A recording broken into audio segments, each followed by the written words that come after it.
Hello tout le monde, j'espère que vous allez bien. De mon côté, en forme, très heureuse de vous avoir en ce début d'après-midi. Bon, ça dépend là où vous êtes. En France, il est 13 heures. Le GMT, c'est 11 heures. Donc, je suis très heureuse d'être là aujourd'hui pour vous partager cette thématique autour de l'intelligence artificielle générative, véritable accélérateur de valeur. Pour ceux qui ne me connaissent pas, je suis Akuros Chebi, AI and IT Project Manager, the founder and the CEO of Rose Company One Goal One Vision, de Giga Consulting, et puis de la chaîne YouTube Rose TV Network, sur laquelle vous visualisez actuellement ce webinaire. En parlant de chaîne YouTube, nous allons faire un tour très rapidement pour voir si nous sommes très bien à live sur YouTube. Ensuite, nous ferons un tour sur LinkedIn et pour finir sur Facebook. Je viens de checker.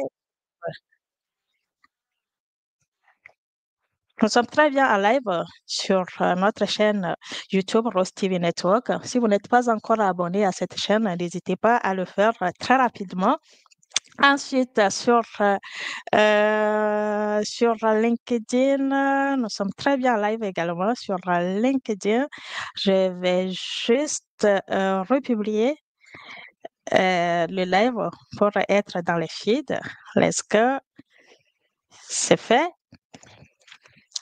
Alors, par la suite, nous allons vérifier. Bon, pour Facebook, je vous laisse checker. Pour ceux qui sont sur Facebook, je vous laisse checker, me dire si le son est bon, si vous m'attendez très bien sur Facebook.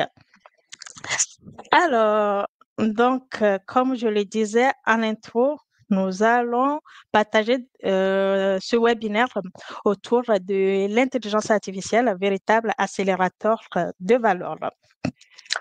Nous allons procéder à une exploration approfondie de comment l'intelligence artificielle générative transforme les entreprises en 2025, créant de la valeur à travers tous les secteurs d'activité, en commençant par le secteur de la technologie, les finances, l'industrie, l'éducation, la santé, mais aussi en redéfinissant notre approche de travail et de l'innovation, en intégrant bien évidemment des capacités de création de contenu, d'automatisation des processus et d'analyse prédictive. Voyez-vous, l'intelligence artificielle ne se contente plus d'améliorer l'efficacité, elle forge de nouvelles sources de revenus et permet des percées stratégiques.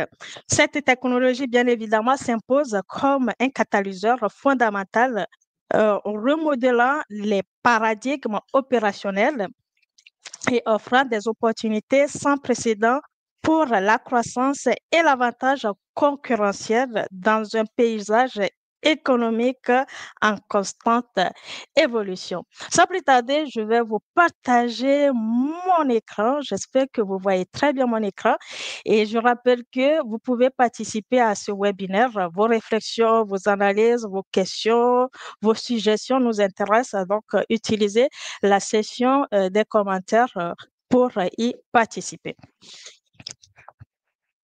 Alors, let's go. Donc, en premier chapitre, nous allons comprendre l'intelligence artificielle générative et ses promesses. L'intelligence artificielle ou l'IA générative représente une révolution technologique sans précédent, transformant fondamentalement notre façon de travailler, créer et innover. Dans ce chapitre, on va explorer les fondements de cette technologie disruptive et ses promesses qu'elle porte pour les organisations. En premier, nous allons découvrir, et en deux, comprendre, et en trois, explorer.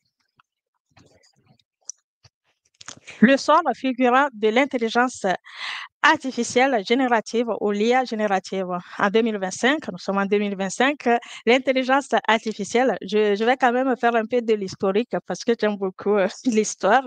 Voyez-vous, depuis la révolution industrielle jusqu'en 2024, nous étions toujours à l'ère de l'information. Mais à partir de 2025, nous sommes passés dans une autre ère. Nous sommes maintenant à l'ère de l'intelligence artificielle. C'est pour cela 2025 marque vraiment une période clé ou une période stratégique de l'avènement de l'intelligence artificielle. Donc, en 2025, l'intelligence artificielle générative s'impose comme la technologie la plus transformative de notre époque, révolutionnant la manière dont nous travaillons et créons de la valeur.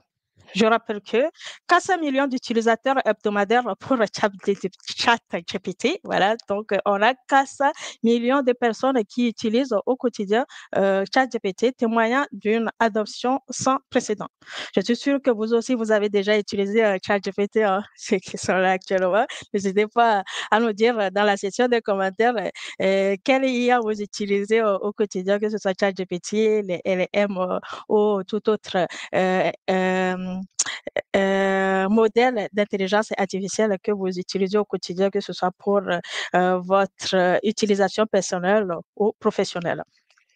Ce qui représente 77% des dirigeants qui la considèrent comme la technologie la plus impactante pour leur entreprise, d'après l'entreprise KPMG, toujours en 2025.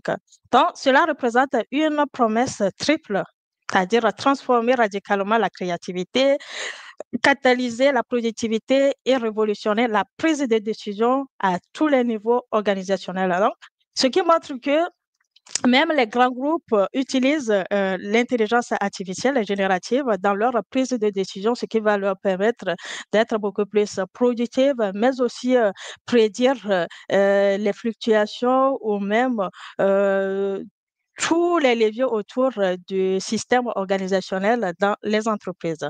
Cette croissance exponentielle s'accompagne d'une diversification des usages et d'une intégration de plus en plus profonde dans les processus d'entreprise. Une fois de plus, nous faisons face justement à une utilisation stratégique massive au sein des entreprises. Qu'est-ce que l'intelligence artificielle générative? Nous allons quand même donner une définition, ensuite faire une distinction entre l'intelligence artificielle générative et puis l'intelligence artificielle traditionnelle. Et par après, nous allons parler des applications concrètes. Au niveau de la définition, nous allons dire que l'intelligence artificielle générative ou l'IA générative, ce sont en quelque sorte des algorithmes sophistiqués capables de créer du contenu original, que ce soit au niveau du texte, des images, du code, des vidéos ou même des audios à partir de simples instructions en langage naturel appelées des prompts.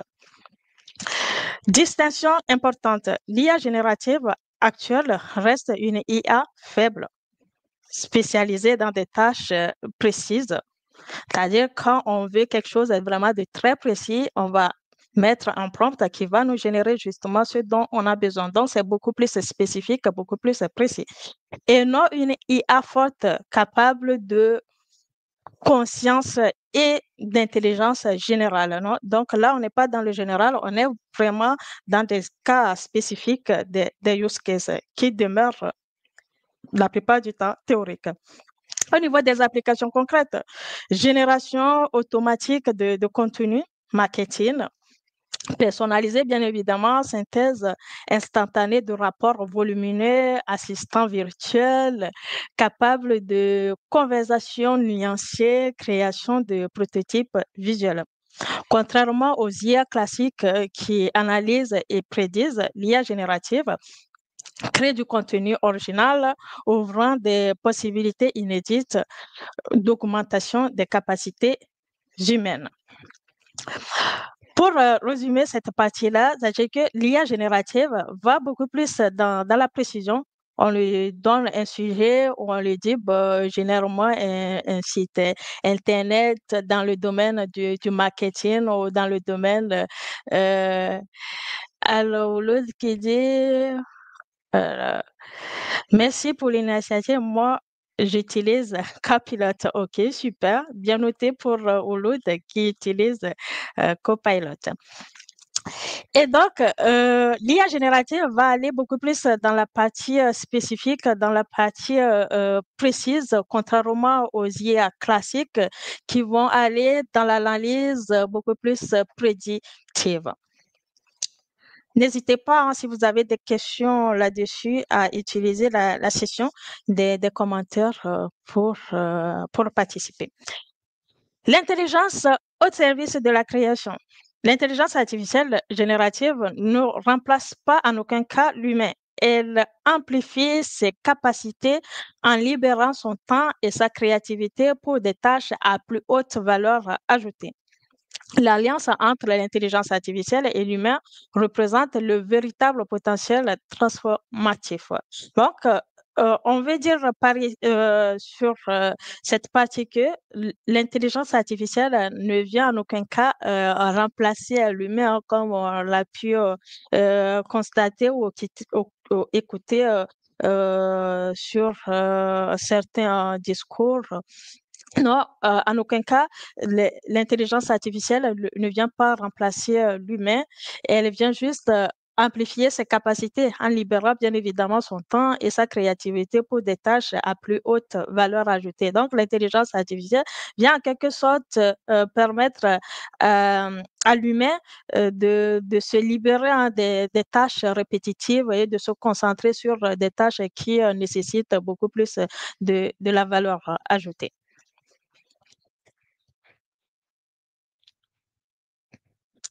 N'hésitez pas également à faire des partages hein, sur vos réseaux, que vous soyez sur LinkedIn, Facebook ou même sur notre chaîne YouTube Rose TV Network.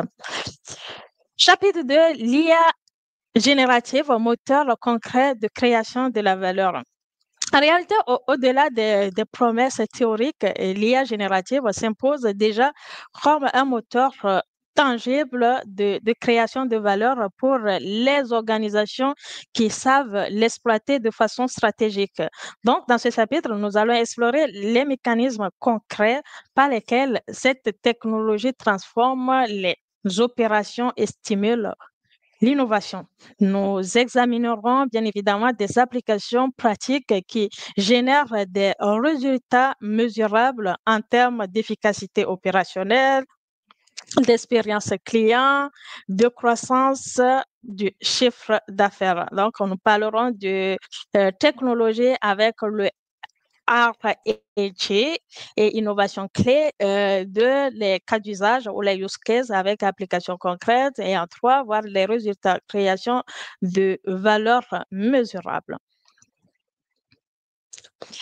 Le RAG, en anglais, ça veut dire Retrieval Augmented Generation, qui est une technique d'optimisation de réponse de modèles de langage en intelligence artificielle. Donc, le RAG, la génération augmentée de récupération pour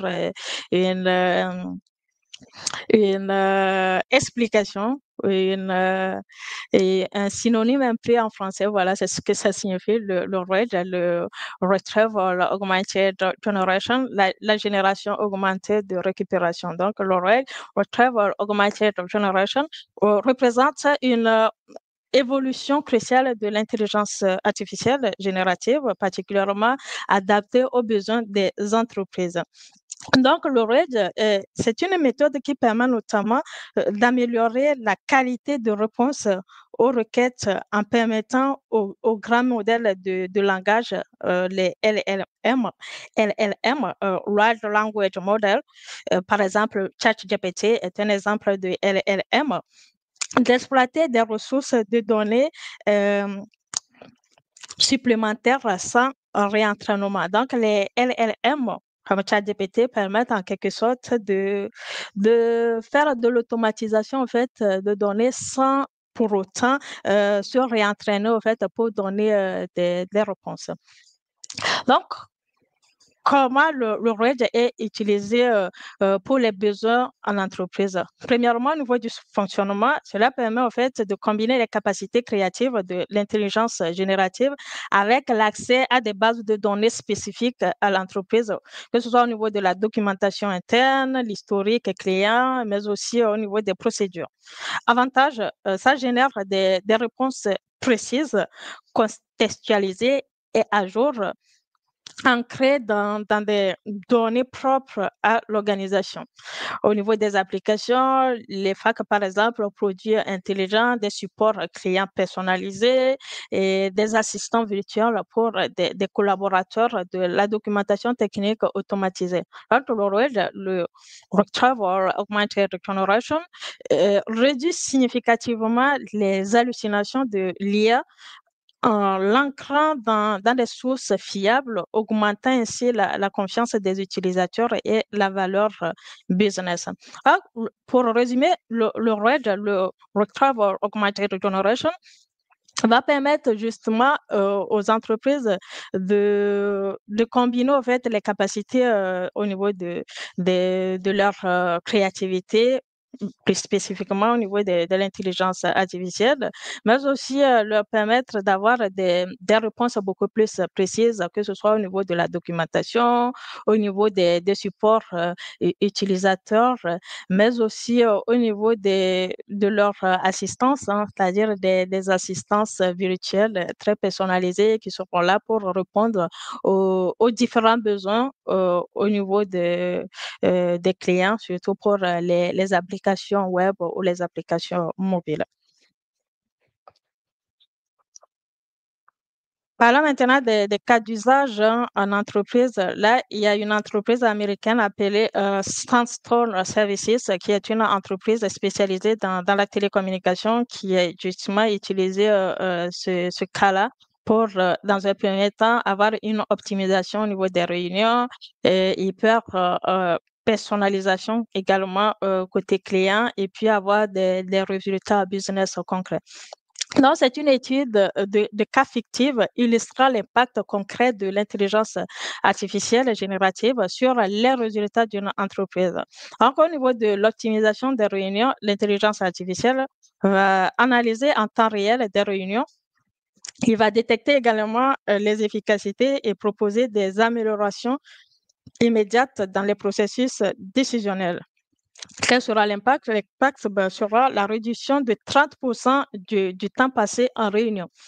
Donc, cette partie-là, vous savez, souvent dans les grandes entreprises ou même dans les moyennes et petites, parfois, on peut avoir des réunions chronophages qui ne sont pas vraiment productives, qui prennent vraiment du temps, mais au finish, on ne voit pas de valeur ajoutée de ces réunions-là. Donc, cette intelligence artificielle va justement permettre de réduire le temps, justement, plus de presque 30% de temps passé dans les réunions. Dire que voilà, quand on vient en réunion, il faut aller droit au but. Quels sont les sujets qu'on doit aborder tout de suite? Quelles sont les personnes qui doivent intervenir sur ces sujets-là? Alors, vous voyez, avec cette IA, les entreprises peuvent justement gagner en temps, gagner en productivité, ce qui va justement leur permettre d'augmenter leur chiffre d'affaires. Et par la personnalisation client. C'est en quelque sorte une segmentation client ultra fine et génération de campagnes marketing entièrement personnalisées via l'analyse des comportements. Quel sera l'impact? L'impact, c'est une augmentation de 45% du taux de conversion. Donc, cette hyper personnalisation client qui va justement permettre d'avoir des segmentations de génération des stratégies marketing, des campagnes marketing, ensuite à la conception de nouveaux produits ou la mise en place de nouveaux services. Cette IA va vraiment permettre d'optimiser au niveau des campagnes marketing personnalisées via l'analyse des comportements, bien évidemment des comportements clients. On va aller voir quels sont les comportements des clients en se basant bien évidemment sur leur profil socio-professionnel, leur âge, leur lieu de résidence au niveau de la géographie, quoi d'autre, leur situation matrimoniale. Donc, en quelque sorte, toutes ces données réunies et avec une segmentation bien précise vont permettre justement aux entreprises d'augmenter leur taux de conversion. Résultat business, combinaison d'économies opérationnelles et de nouvelles opportunités de revenus grâce à l'intelligence artificielle générative. Quel sera l'impact? Le ROI, c'est-à-dire le return on investment de 300% sur l'investissement sur l'intelligence artificielle. Donc, les résultats business, c'est que en utilisant cette intelligence artificielle générative, on va avoir une combinaison d'économies opérationnelles et de nouvelles opportunités de revenus qui vont justement permettre d'augmenter le return on investment ou le retour sur investissement, comme on le dit en français, en utilisant bien évidemment l'intelligence artificielle générative.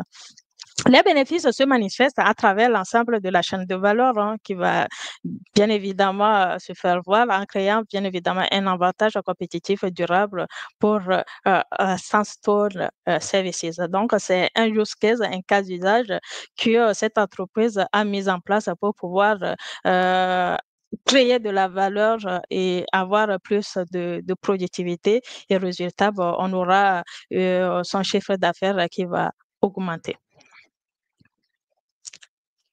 Application transverse de l'IA, là, on est parti sur un use case très spécifique avec l'entreprise Sandstone Services. Là, on va aller beaucoup plus sur les sujets ou les thématiques transverses à travers le marketing, l'IT, les recherches et développement, le supply chain et puis les ressources humaines. Au niveau du marketing, on va avoir des campagnes personnalisées à l'échelle à travers les chatbots conversationnels avancés, analyse prédictive du comportement client.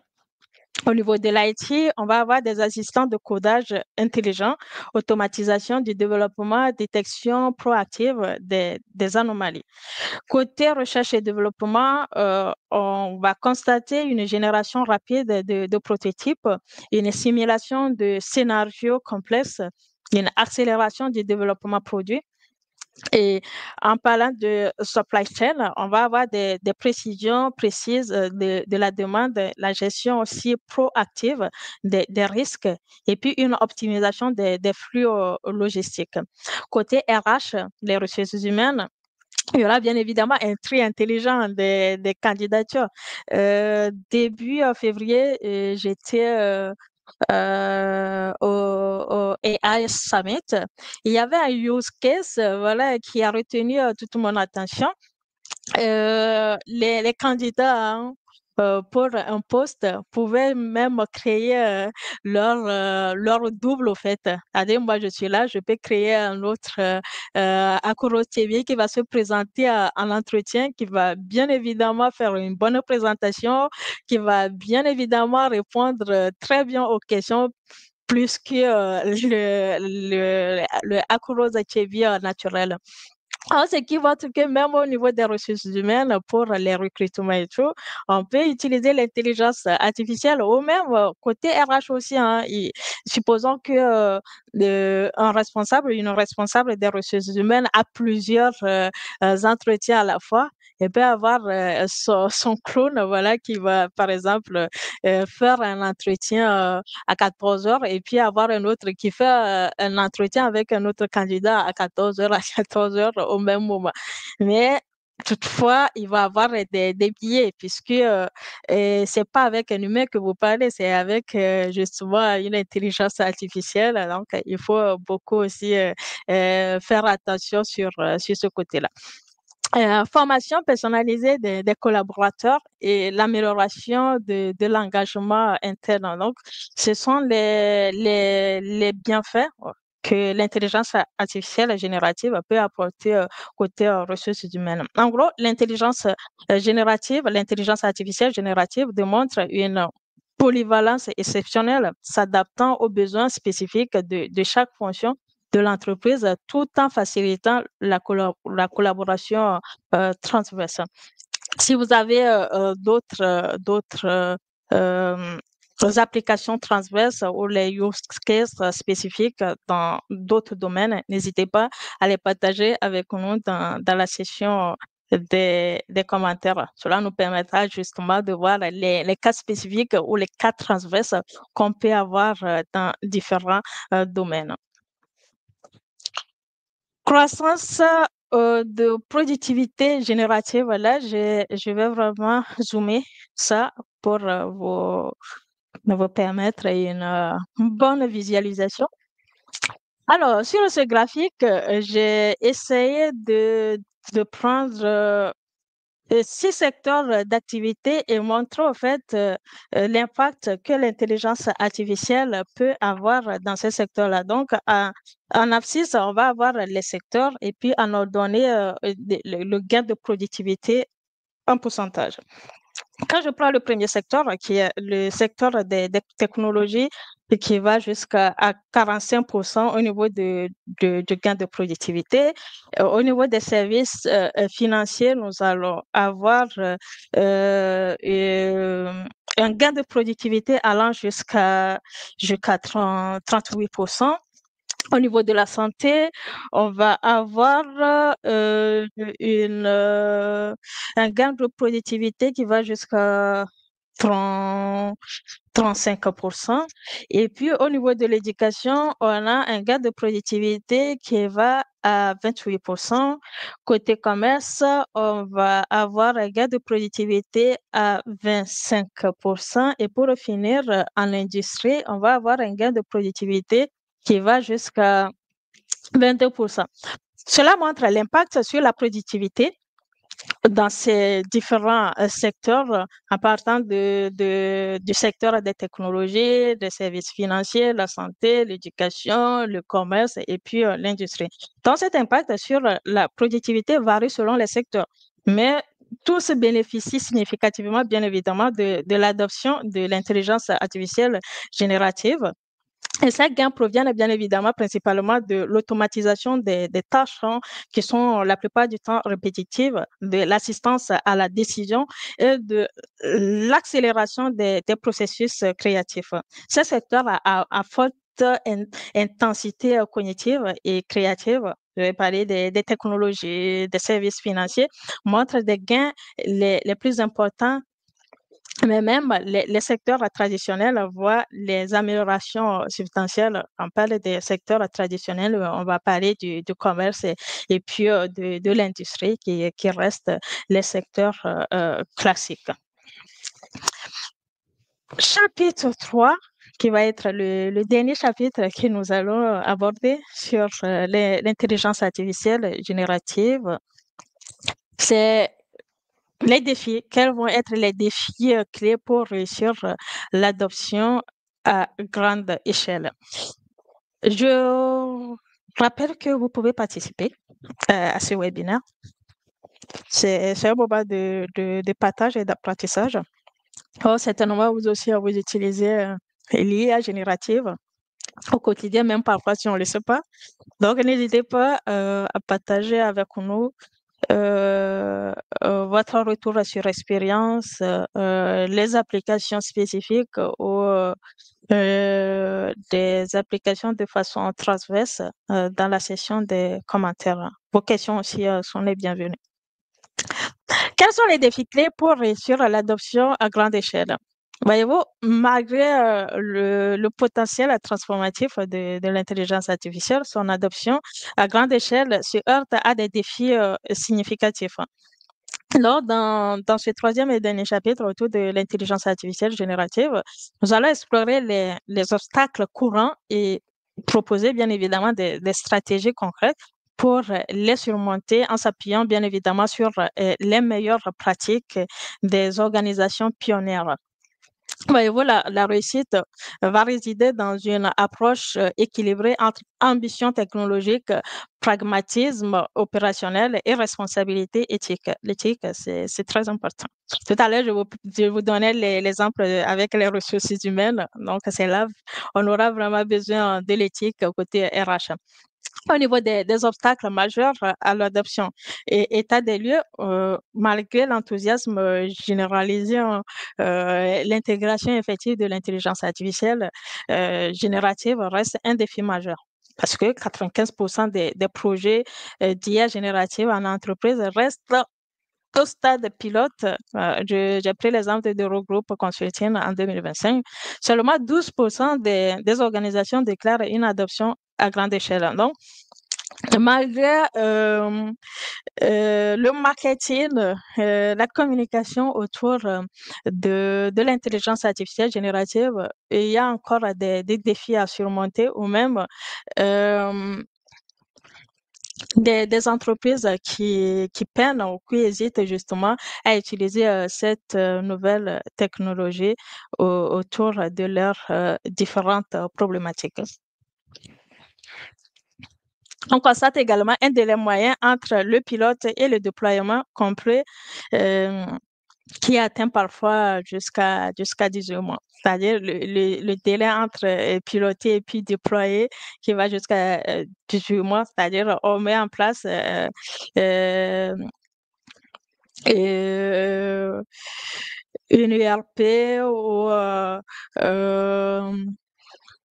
un logiciel, voilà, autour de qui va justement utiliser l'intelligence artificielle. Une fois que le projet il est piloté, conçu, prêt à utiliser, on va constater jusqu'à 18 mois en fait d'écart entre justement cette partie de pilotage et puis le déploiement dans tous les services ou dans toutes les filiales de l'entreprise.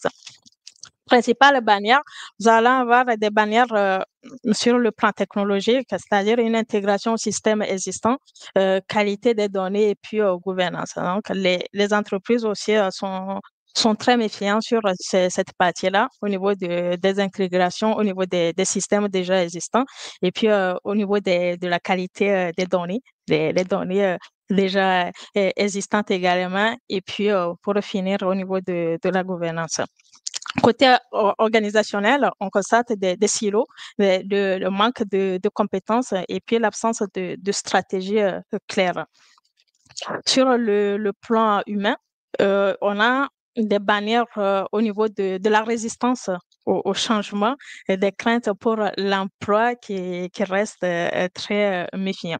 Côté éthique, on va constater des biais algorithmiques, des hallucinations, comme on les appelle, entre griffes, de l'intelligence artificielle avec une protection des données. Enfin, le risque majeur n'est pas l'échec technologique, mais l'incapacité à transformer des expérimentations en valeur business durable à l'échelle de l'organisation. Donc, ce sont des obstacles qui vont, dans un premier temps, faire de l'état des lieux, c'est-à-dire de l'existence, ce qui existe, et puis faire ressortir aussi des bannières au sein des entreprises. Stratégie gagnante pour déployer l'intelligence artificielle. Là, nous allons explorer un peu les stratégies qui peuvent être gagnantes pour les entreprises afin de déployer efficacement l'intelligence artificielle générative. Dans un premier temps, il faut cartographier et faire une priorisation. En cartographiant et en priorisant, cela permettra justement d'identifier les cas d'usage à forte valeur ajoutée et faible complexité pour les victoires rapides. Évaluer bien évidemment systématiquement le ROI, c'est-à-dire le return on investment potentiel, privilégier les usages à impact direct sur le client ou l'efficacité opérationnelle. Côté adaptation et sécurisation, développer des solutions internes adaptées au contexte métier. On va prendre chaque métier et voir voilà, quelles vont être les adaptations ou même comment sécuriser ces métiers-là. Mettre en place une gouvernance des données robuste, garantir la confidentialité et la conformité réglementaire. On va revenir, je vais faire un webinaire sur le AI Act. Voilà, j'ai pris connaissance du document autour du AI Act qui a été adopté par l'Union européenne dans le but justement de sécuriser les entreprises suite à l'utilisation de l'intelligence artificielle. On fera vraiment un webinaire là-dessus dans les prochaines semaines. Au niveau de la gouvernance et la formation, cela va consister à encadrer l'accès aux outils et développer bien évidemment les compétences internes à travers former au prompt engineering et l'éthique de l'IA. Vous savez, pour l'intelligence artificielle, on l'a dit, ce sont des prompts. On les appelle plus les requêtes. Pour l'intelligence artificielle, ce sont des prompts. C'est-à-dire, quand vous voulez quelque chose, vous mettez un prompt et puis l'intelligence artificielle vous génère les résultats que vous avez, dont vous avez besoin en fonction du prompt que vous lui avez fourni. Créer des communautés de pratiques et des champions internes. Quand on parle de communauté de pratique, c'est-à-dire dans les entreprises, de former des gens qui vont être vraiment des piliers ou les pionniers au fait autour de l'utilisation de l'IA générative. Côté leadership engagé, impliquer la direction pour apporter une vision claire. Très important, quand on implique l'administration, les top managers pour partager la vision claire autour de l'utilisation de l'intelligence artificielle, ça va beaucoup plus vite parce que ceux qui sont en dessous vont dire, OK, ce sont nos supérieurs ou ce sont nos top managers qui incarnent justement cette vision autour de l'intelligence artificielle, ce qui va bien évidemment faciliter son adoption. Donc, il va falloir définir une stratégie intelligence artificielle alignée avec la stratégie globale. Ensuite, allouer les ressources adéquates pour un déploiement réussi. Enfin, le succès repose sur une approche systémique qui va adresser simultanément les dimensions technologiques, organisationnelles, mais aussi humaines. Ça, c'était au niveau des stratégies. Quel est l'impact environnemental et la responsabilité? En réalité, l'IA générative présente un dilemme environnemental qu'il convient d'adresser pour un déploiement responsable. Quels sont les enjeux? Les enjeux, déjà, au niveau du modèle ChatGPT-4, là, on est sur du ChatGPT-5. Le ChatGPT-4 consomme l'équivalent énergétique de 175 foyers américains pendant un an. C'est énorme. Hein? Donc, côté énergétique, vous vous rendez compte, c'est 175 foyers américains pendant un an, juste sur un an. Quand on va sur 10 ans, 15 ans, vous voyez vraiment la consommation énergétique, elle est énorme. L'entraînement d'un seul grand modèle émet jusqu'à 300 tonnes de CO2, donc il va y avoir aussi une pollution autour de cette nouvelle technologie. 300 tonnes de CO2, c'est énorme. L'explosion des usages pourrait représenter de 3 jusqu'à 4 fois de pourcentage au niveau de la consommation électrique mondiale d'ici 2030. Donc, d'ici 5 ans, on aura une explosion des usages qui pourrait atteindre jusqu'à 3 à 4% de la consommation électrique mondiale. Là, on a des enjeux, quelles vont être les solutions? Les solutions seront, dans un premier temps, l'optimisation des modèles et mutualiser les infrastructures. Optimiser les modèles, ça veut dire de prendre vraiment des modèles qui répondent à des besoins spécifiques. Sensibiliser les utilisateurs à un usage raisonné et pertinent. Il ne faut pas utiliser ChatGPT au quotidien juste pour l'utiliser, non. Si vous voulez l'utiliser, posez-vous la question, je fournis un prompt à ChatGPT. Qu'est-ce que cela va me servir? Est-ce qu'il y a de la valeur ajoutée? Est-ce que ça va me permettre d'apprendre quelque chose? Est-ce que ça va me permettre de créer de la valeur, justement? Il ne faut pas juste envoyer des prompts juste pour envoyer des prompts. Il faut toujours mesurer l'impact ou la valeur ajoutée que cela peut apporter. Intégrer des critères environnementaux dans les choix technologiques, oui, très important. Il faut aussi euh, informer les utilisateurs des critères sur le plan environnemental, sur leur choix technologique, que ce soit pour les particuliers, mais aussi pour les entreprises. Voyez-vous, nous avons la responsabilité collective de maximiser la valeur de l'intelligence artificielle tout en minimisant son empreinte environnementale. Donc, c'est une responsabilité collective, chacun d'entre nous, tous ceux qui utilisent l'intelligence artificielle générative, on doit tout le temps se poser des bonnes questions, se dire que euh, ce LM que j'utilise, quel sera justement l'impact derrière, quelle est la valeur ajoutée et que je fournis en l'utilisant, de la responsabilité collective. L'IA responsable, concilier performance et durabilité.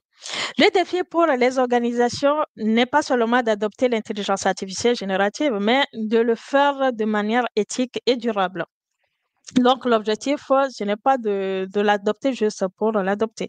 Et il faut faire preuve, au fait, de l'éthique derrière, mais d'une éthique très durable. Cela va bien évidemment impliquer un équilibre délicat entre innovation technologique, création de valeur business et responsabilité environnementale. C'est ce qu'on disait tout à l'heure, une responsabilité collective sur le plan environnemental, se poser les bonnes questions. Les entreprises doivent donc intégrer les trois dimensions dans leur stratégie d'intelligence artificielle générative pour mieux, bien évidemment, se positionner et créer un avantage compétitif, durable et socialement responsable. Enfin, l'intelligence artificielle ne peut être véritablement intelligente que si elle est alignée avec nos valeurs collectives et notre vision d'un avenir désirable. Pour vous dire que c'est ce qu'on dit à l'intelligence artificielle qu'il va faire. Donc, nous, humains, nous sommes responsables justement de ce que l'intelligence artificielle va nous fournir. Donc, c'est à nous de se projeter dans l'avenir, de se poser des bonnes questions et de prendre aussi nos responsabilités dans l'utilisation de cette nouvelle technologie. Nous allons conclure. Allez, dans le temps, on aura encore au moins une quinzaine de minutes pour des questions, s'il y en a bien évidemment. Pour conclure, l'intelligence artificielle, c'est un levier incontournable de la transformation qui va se baser sur trois piliers. Dans un premier temps, révolution en marche, avantage compétitif et puis clé du succès. Au niveau de la révolution en marche, l'intelligence artificielle générative transforme profondément la création de valeur à tous les niveaux de l'entreprise, redéfinissant les modes de travail ou ouvrant des nouveaux horizons d'innovation. Avantage comparatif, avantage compétitif, autant pour moi, son adoption maîtrisée constitue désormais un différenciateur stratégique majeur pour les organisations avec des impacts mesurables sur la productivité, l'expérience client, mais aussi la croissance. Quelles vont être les clés de succès? Les clés de succès vont être dans un premier temps l'investissement, c'est-à-dire investir simultanément dans la technologie, la formation, très importante également des équipes et les considérations éthiques pour une adoption durable et responsable. La question qu'il faut se poser.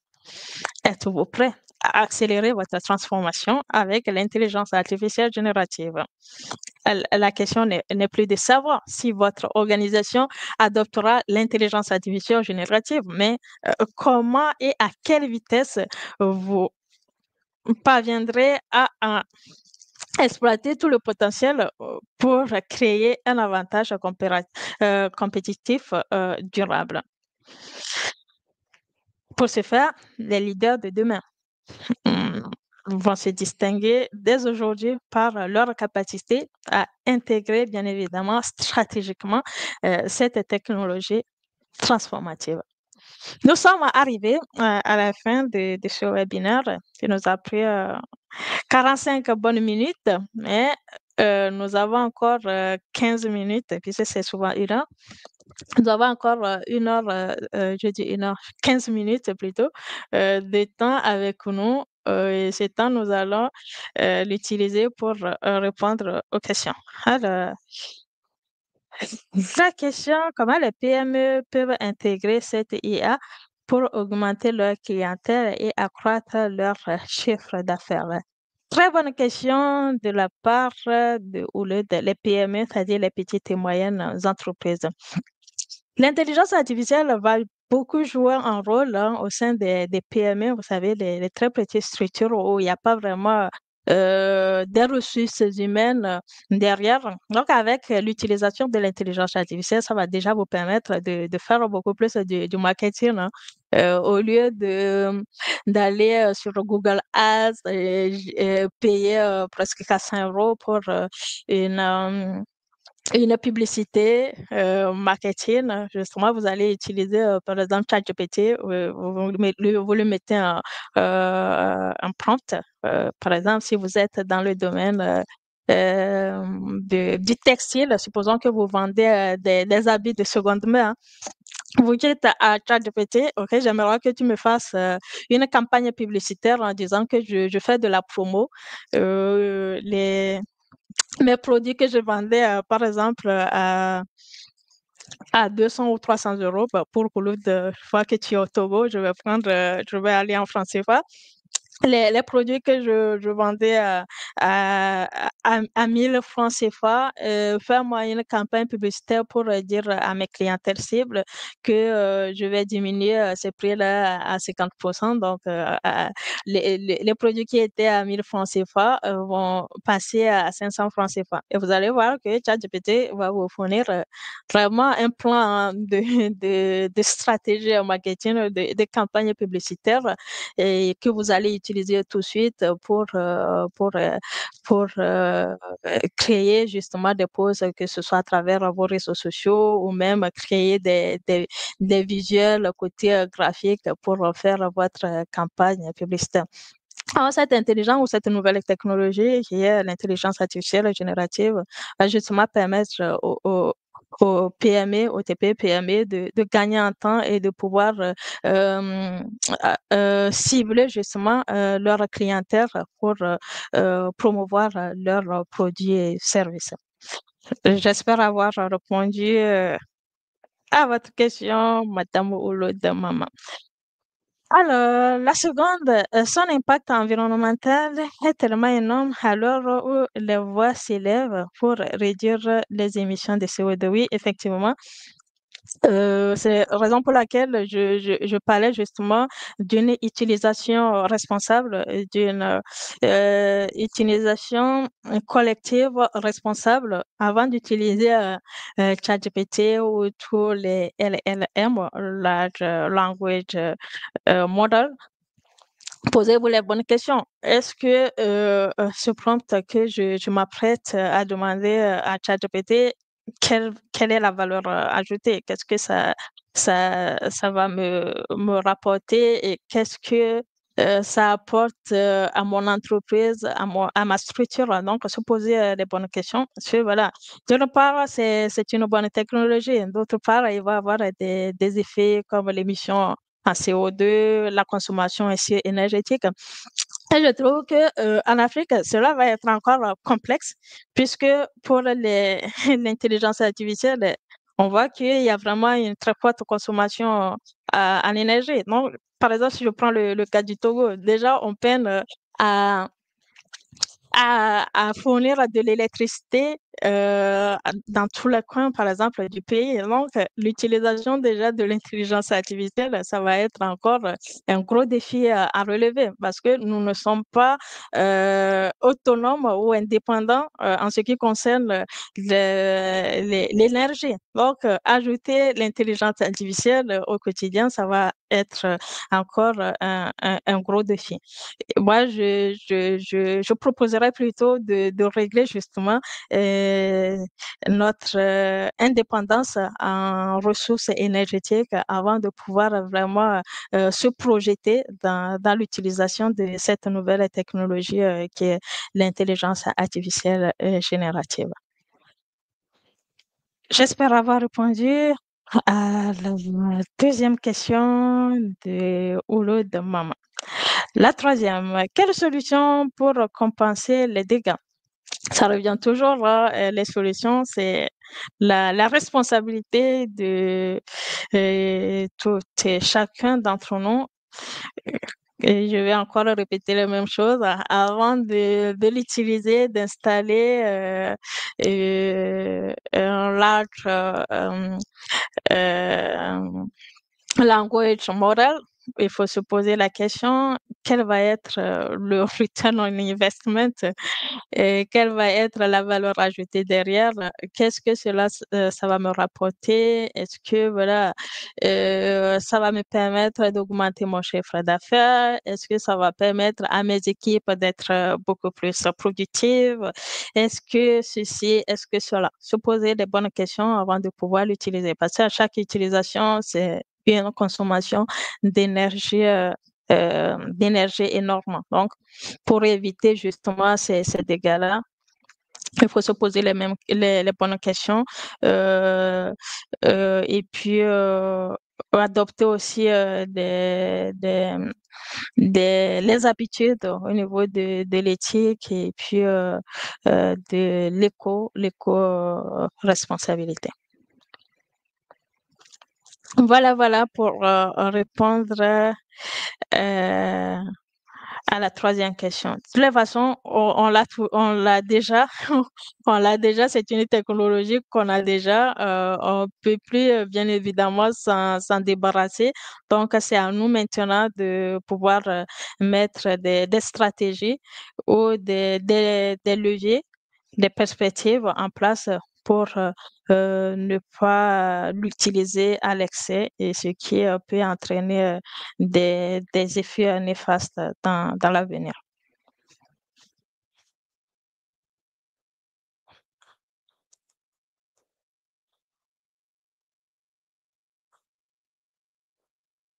Alors, je pense qu'il y a encore une autre question. Quels sont les coûts liés à l'utilisation de l'adoption de l'IA générative? Les coûts sont énormes, hein. Je pense, alors si je reviens sur ça, les coûts vont se remarquer au niveau de la consommation énergétique, de l'émission en CO2. Donc voilà, les pays qui ont cette indépendance côté énergie, bah, le problème ne se pose pas. Il suffit juste de contrôler cette consommation-là. Mais je prends toujours un use case, un cas pratique. Dans la plupart de nos pays en Afrique, on n'a pas encore cette autonomie côté énergétique. Donc, adopter cette nouvelle technologie, ça va encore générer des coûts énormes. Cela peut même diminuer ou freiner euh, la consommation en énergie dans certains secteurs. Alors, Al-Wadi Boukari, merci pour votre intervention. Par exemple, tous les feux tricolores, utiliser l'intelligence artificielle pourrait permettre de gagner du temps et gérer l'efficacité énergétique. Réduire le temps d'attente des voitures, par exemple, c'est réduire l'émission du CO2. Vous pensez que le jeu en vaut la chandelle? Euh, très, très bonne suggestion. Je n'avais jamais pensé à ça côté circulation, côté transport. Oui, ça peut être un très bon atout pour faciliter justement la circulation au niveau des feux tricolores et réduire l'émission du CO2. Oui, je pense que c'est possible, hein. Donc, ce sont ces propositions-là, justement, qu'on peut faire, justement, au secteur concerné. Là, on est vraiment dans le secteur des transports, de la circulation routière. Pourquoi ne pas utiliser justement l'intelligence artificielle pour améliorer la circulation, réduire les temps d'attente qui parfois euh, augmentent justement l'émission du CO2. Merci Al Wajid Boukari pour cette suggestion très intéressante.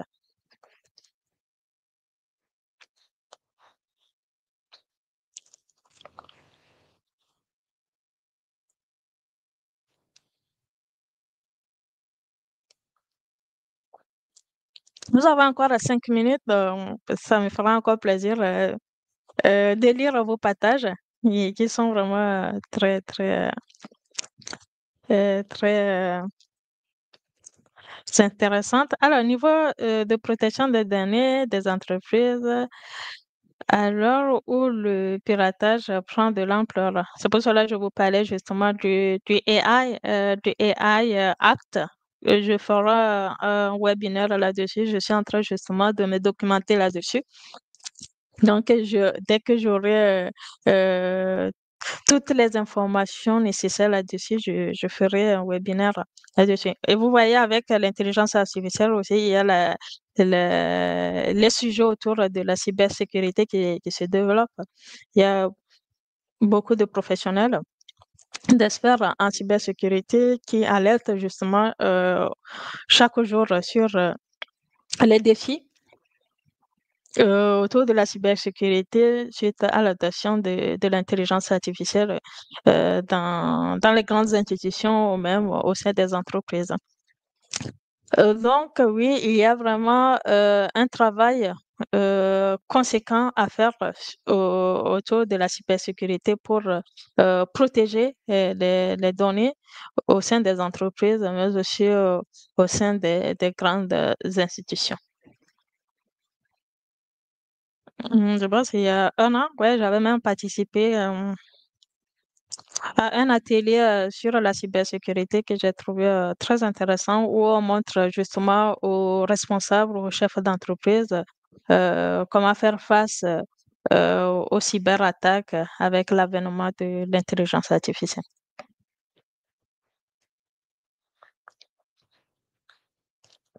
Et même les entreprises mettent en place justement des tutos, des supports pour former leurs équipes sur les cyberattaques. Donc voilà, il faut encore accentuer les formations autour des cyberattaques dans le but de protéger les données, que ce soit au sein de l'entreprise ou même dans les vues, dans les données plutôt euh, personnelles, voilà, pour les données personnelles. Et tout récemment même, il y a le promoteur ou le fondateur de OpenAI qui a alerté là-dessus, justement pour ceux qui utilisent maintenant ChatGPT en tant que psychologue, et de faire attention parce que ces données peuvent être utilisées contre vous, donc de faire attention. Les gens qui vont, par exemple, mettre un prompt à 10 ans, euh, euh, que penses-tu de moi, par exemple, voilà, qui demande à ChatGPT, qu'est-ce que tu penses de moi? Penses-tu que je déprime? Tout ça, tout ça. Donc, ce sont des prompts que vous donnez à ChatGPT qui peuvent être utilisés euh, euh, dans des cas de force majeure contre vous. Donc, et il a vraiment alerté là-dessus que ChatGPT n'est pas notre psychologue. Si on a besoin d'un psychologue, d'aller vraiment voir un spécialiste ou un expert dans ce domaine-là. Merci à vous pour votre participation. Toujours un réel plaisir d'échanger, de partager avec vous, avec sur ces différentes thématiques. On se retrouve le mercredi prochain. Je pense qu'on sera est-ce que je serai dispo? Le 3, je vous dirai de toute façon s'il y en aura ou pas. Je pense qu'à partir du 3, ça va être un peu dur, c'est la rentrée, les affaires reprennent. Donc, on verra sur le 3, peut-être. D'ici là, si j'arrive à avoir ou à me documenter suffisamment sur le AI Act de l'Union européenne, on fera un webinaire là-dessus, ou sinon on abordera une autre thématique le temps que je puisse me documenter suffisamment sur ce AI Act afin de faire euh, un webinaire sur ce sujet. Merci à Ouloud, merci Wajid Boukari pour votre intervention. Je vous souhaite une bonne fin de journée et on se dit à la prochaine. Pour ceux qui vont regarder le replay, n'hésitez pas à nous faire part de vos réflexions, analyses ou même vos questions plutôt autour de cette thématique-là. Mais avant de partir, je rappelle, je vais... Ah là, voilà, mon deuxième ouvrage, N'abandonnez jamais. Je dis N'abandonnez jamais. Ça, c'est le premier, plutôt le premier ouvrage, N'abandonnez jamais. Le deuxième, c'est Potentiel, exploiter toutes vos ressources, est disponible en boutique Candle que vous pouvez retrouver sur Amazon.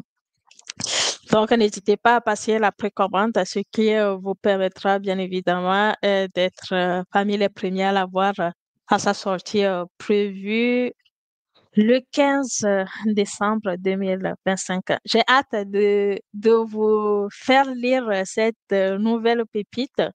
Donc, n'hésitez pas à passer tout de suite votre précommande et à vous abonner aussi à notre newsletter, que ce soit Rose TV Network ou à mon newsletter personnel sur LinkedIn pour avoir toutes les informations ou toute l'actualité autour de ce nouvel ouvrage potentiel.